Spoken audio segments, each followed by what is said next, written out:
Умирал костер, как человек, то упорно затихал, то вдруг вздрагивал, вытягивая вверх кисти длинных и прозрачных рук.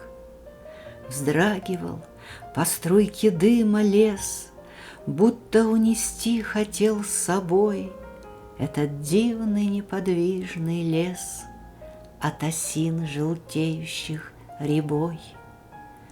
Птиц неразличимые слова, дымного тумана длинный хвост, и траву, и россыпь синих звезд, тучами прикрытую едва.